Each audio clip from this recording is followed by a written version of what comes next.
Okay, I've been trying to work on doing some screen recording, so I'm going to do my best here to try to explain how some of these different systems that are called domestic surveillance are being abused and being weaponized. So, as the New World Order was trying to implement its plan to destroy the United States, they made a bunch of different laws and snuck some things in and identified certain groups of people as domestic terrorists, and a lot of people didn't realize that. So this is a Twitter post. Liberty is number one. This person posted this, tweeted this. People are the enemy. Now this is from the DHS website. Make this a little bigger.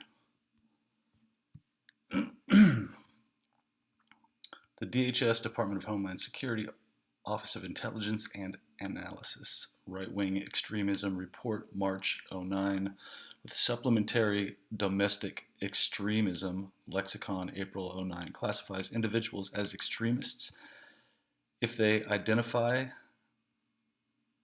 if they identify, are identified with one or more of the following criteria among many others, each of which is described as violent. So, okay, here's the groups of people that the Department of Homeland Security considers violent and that need to be on some kind of domestic Stasi surveillance program. So I'm going to read these. I'm sure you can read some of this, but I'm going to read through these for some people that just like to listen. So the first one, and it's outlined. This is me. I'm on the very first one here. Military veterans who have fought in foreign wars. I haven't fought in a foreign war. I've been activated, deployed during time of theater, they call it, when we're in war.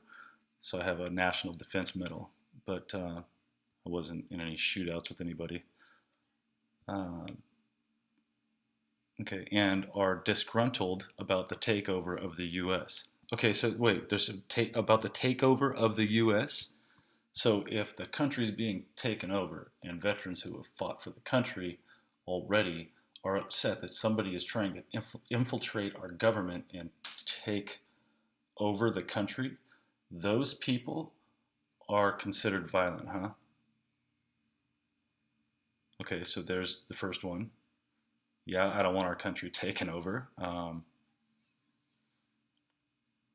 Anti-war individuals group. So if you're like, man, I don't think we should have bombed Syria. We should have made sure that wasn't, like a psyop, fake videos, whatnot. You question something like that.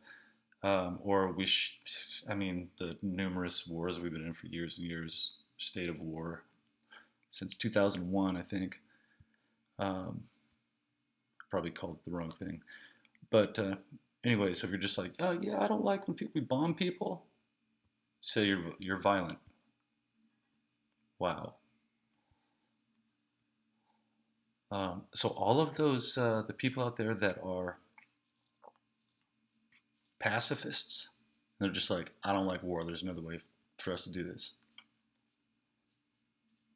The Department of Homeland Security says those people are violent. All right. Tax resistance movement. Groups or individuals who vehemently believe taxes violate their constitutional rights, which they do, and that the 16th Amendment to the U.S. Constitution, which allowed Congress to levy taxes on income, was not properly ratified. Also, tax protest movement, tax freedom movement, and anti-tax movement. So if you go back in history long enough and you check out how things are when the IRS formed and that the IRS is actually a corporation and the corporation is not even run from the United States, and you're like, wait a minute. Why do we have to pay all these taxes or go to prison? And then you start looking into that and you're like, wait, no, we could still do this um, without doing this the same way. We can do it. So Adam Kokesh, who talks about taxation is theft, that guy, they're calling him violent because he is educated on that.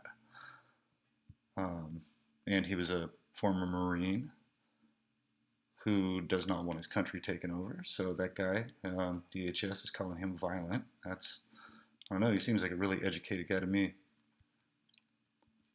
Alternative media, which provide interpretations of events and issues that differ radically from those presented in mass media outlets.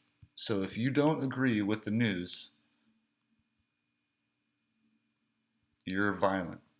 If you don't believe the bullshit that CNN tells you, and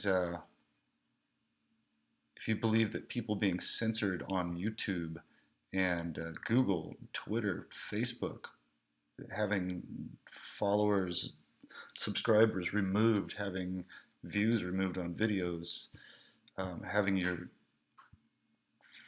freedom of speech, the First Amendment, taken away, and you are okay with just what the mainstream media tells you, which we know Operation Mockingbird inserted how many CIA agents, federal agents, into the media to give a narrative that they wanted people to believe.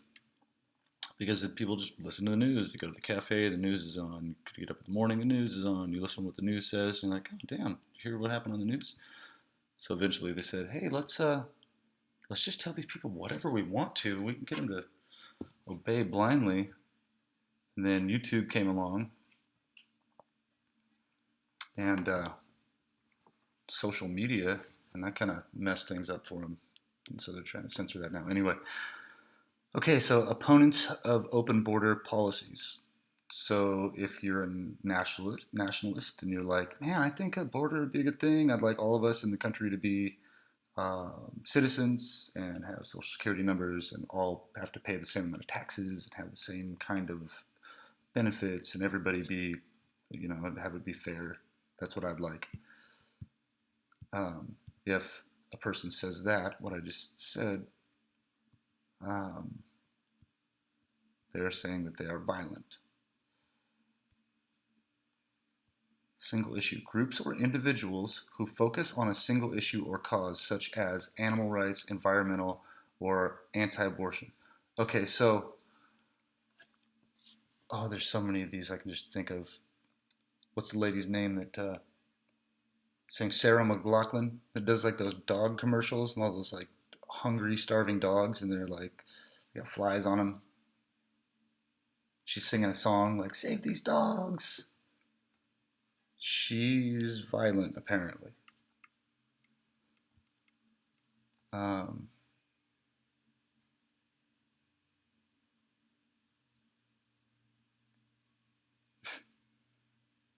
Abortion. Group members may be associated with more than one issue, also special interest extremists.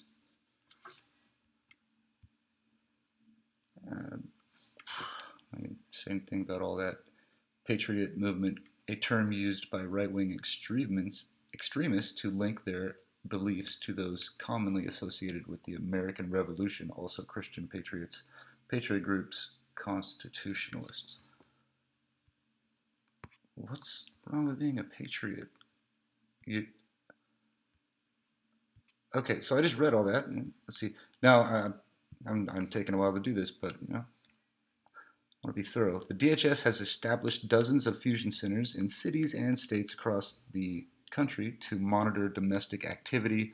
Local, state, and federal agents from DHS, CIA, and DCJ. Oh, is it DHS? That's DOJ. Share information concerning the activities of citizens. Activities monitored by fusion centers overlap with those stated in the DHS report lexicon above, and further include the following, which tend to vary state to state. Frequent references to the Constitution. Okay, yeah, I talk about that every day. Support of the third-party candidates. Voted for Gary Johnson. Support. I would have voted for Trump if I would have went back, had it over to do over again. Support for an audit of the Federal Reserve. Fuck yeah, they're missing 20. Oh man, I wasn't supposed to cuss on this. Sorry. $23 trillion. If you want to look up the video, that explains how $23 trillion is missing from the Federal Reserve. There's a video on YouTube. A professor at, I think it was the University of Michigan, it was the university in Michigan at least, that has done a lot of corporate auditing, a lot of big billion-dollar auditing, accounting, stuff like that. And he got together with a bunch of graduate students and did a huge report on the federal government, and we're missing $23 trillion. And he has a really good video on that on YouTube. Of course, I can't think of what the guy's name is, but it should be easy to find if you YouTube Michigan Federal Reserve. Yeah, try that. Okay, so anyway, an audit, if you support an audit for the Federal Reserve, what? It's not even a government entity, it's a corporation. Opposition to a carbon tax to be paid to a World Bank. I don't even know what that one means, so I mean, I can figure it out, but opposition to U.S. submission to the United States and the World Health, opposition to the U.S. submission to the United Nations and or the World Health Organization. So if you don't want to become part of the United Nations, or I don't even know what this is right here, World Health Organization. I should probably know what that is. Okay, so if you're any of those things, you're considered violent or like a domestic terrorist. So if you have an opinion about something, which is our First Amendment right, you got labeled a terrorist. Me, you. Okay. So when that happens, and this is not in every case of people being targeted, but in some cases, when that happens, you get identified as a bad guy. They can put you through the FISA court or put you on one of these domestic surveillance lists somehow. I'm pretty sure they use the FISA court in some cases. I'm sure there's other ways for them to facilitate this.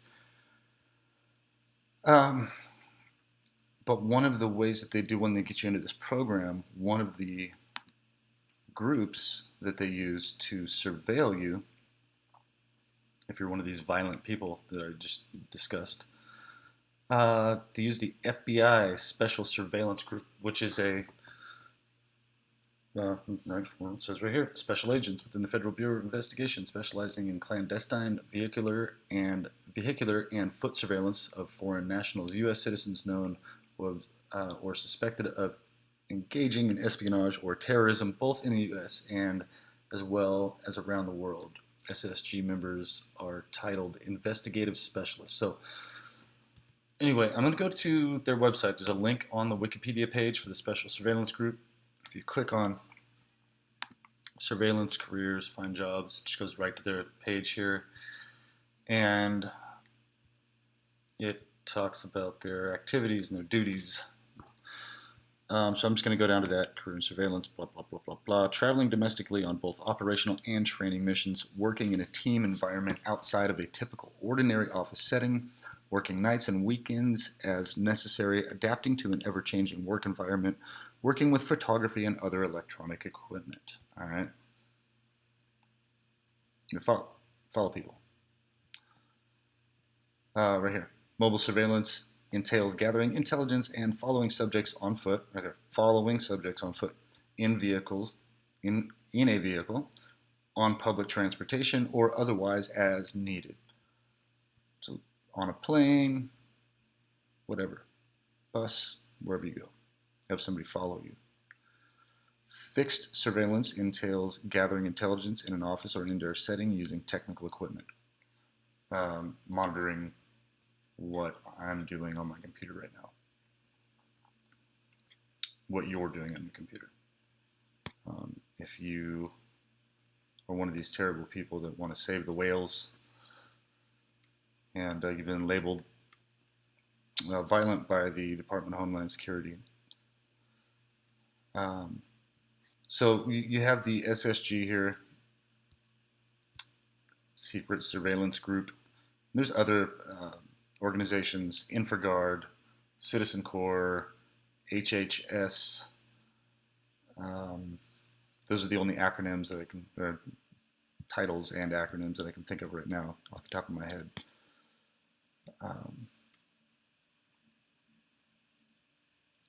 okay, so once you get wise to what's going on after somebody's called you a domestic terrorist or violent and you need to be watched, and they send these guys after you, the FBI, Secret Surveillance, or the InfraGard, whoever, and they're just following you everywhere, and you notice that, you might go to the police and tell the police, and I think they know about these, not I think, I know they know about these programs. They're interwoven into them, into their job duties, and they're instructed to turn the person to psychological help if they say they're being followed.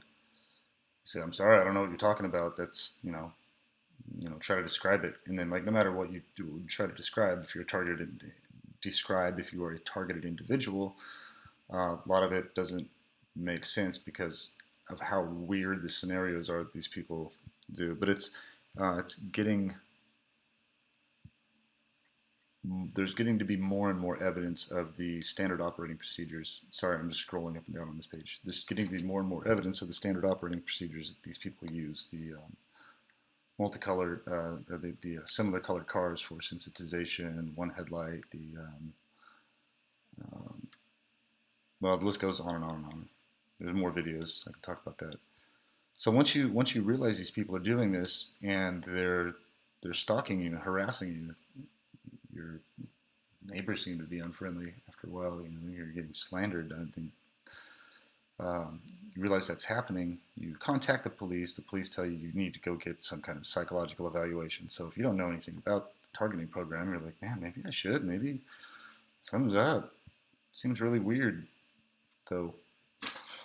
So some people might go get a psychological evaluation, and then what they have to take is, in most cases, I believe, is this: the Minnesota Multiphasic Personality Inventory.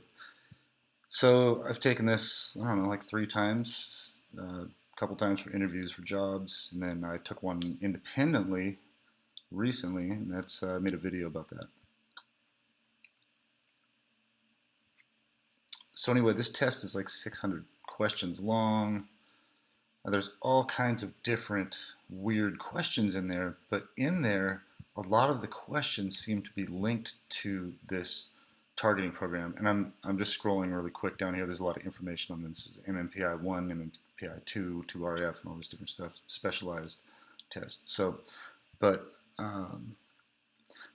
the copyright is held by the University of Minnesota for the MMPI. So they're basically the ones in charge of it, I guess. The faculty, somebody at University of Minnesota is responsible for this MMPI test. So what my question is do they know that a lot of these standard procedures in targeting correlate with a lot of the questions in their test, and are they aware of these groups that actually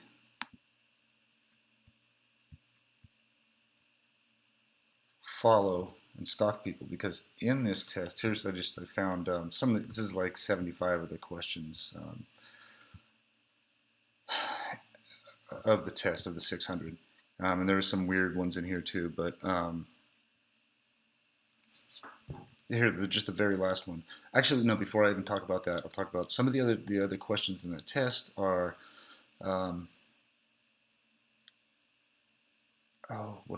know who is responsible for my downfall. So if somebody has conspired against you and they drained your bank account, they slandered you, they ruined your life, you know how they did it. You have proof, even if you say that in this quiz. It's like you say you're paranoid because somebody was responsible for your downfall, because everything is up to you, which I believe that too, without outside interference of people conspiring to ruin a person's life through targeting, organized stalking and harassment.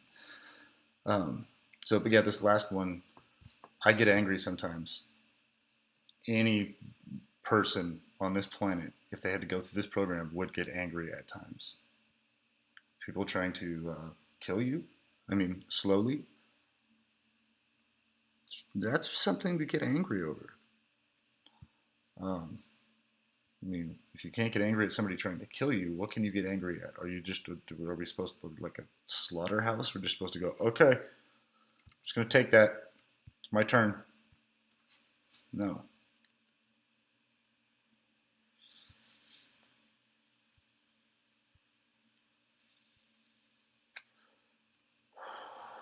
Well, here's one that doesn't really seem to, that shouldn't be on here.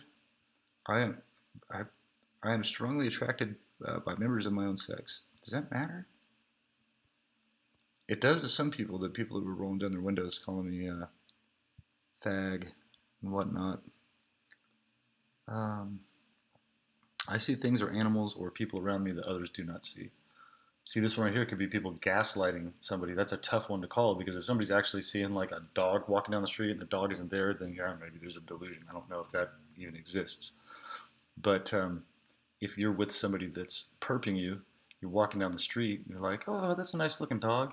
And they just look at you straight faced and say, like, what dog are you talking about? And they'll never cop to, like, yeah, there was actually a dog walking down the street. They just continue to hold on to the lie forever, try to make you think that there wasn't one there and you just saw it. It's gaslighting. Um,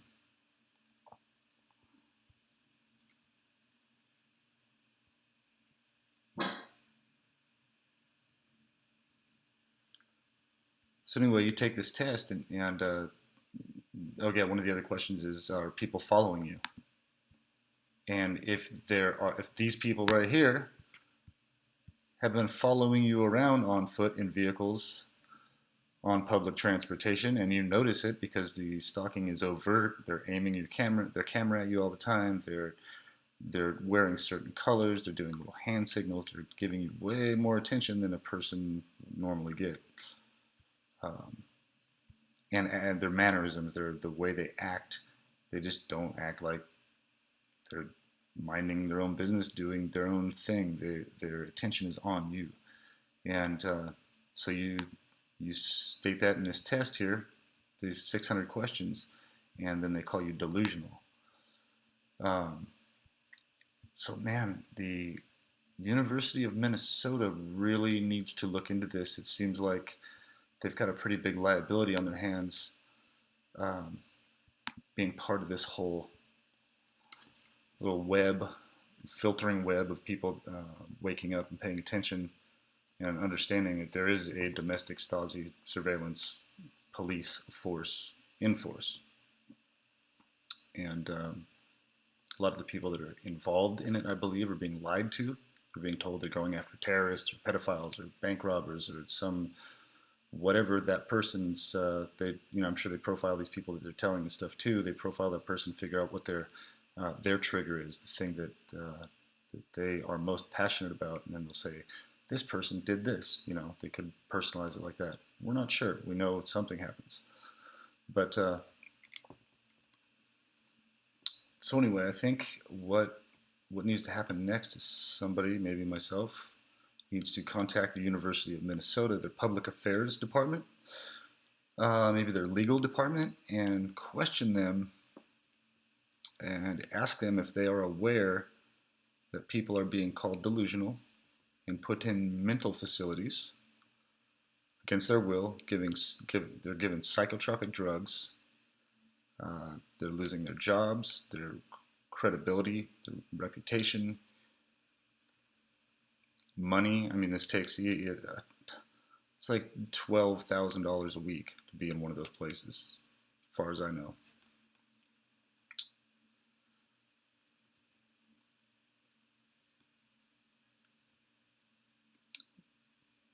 Somebody needs to check this out. Please research this. University of Minnesota, they hold the patent for the MMPI that is responsible for a lot of people being put in a very bad situation unnecessarily because of these people following and harassing them. And not just these people, not just the FBI. And again, I say it's not the entire FBI that's compartmentalized. This is a department of the FBI, the SSG. This is something that can get uh, taken away, defunded. You know, we can prove this violates the Fourth Amendment. This violates an American citizen's Fourth Amendment to travel freely from place to place and not have their rights infringed. And that's exactly what this program does. It completely violates all of your human rights, tears down your life. Um,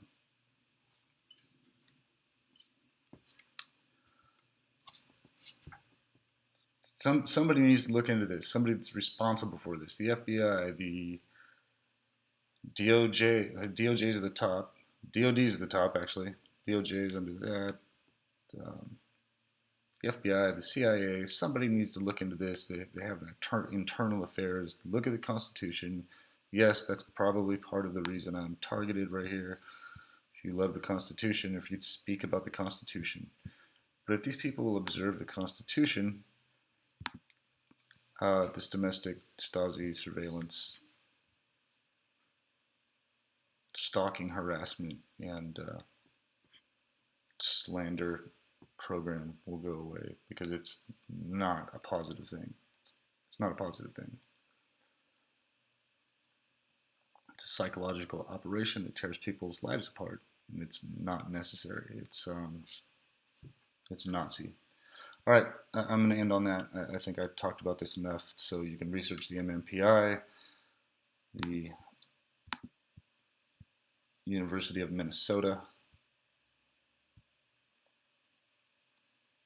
the SSG. You can look up the InfraGard, Citizen Corps, um, and I'll leave it at that.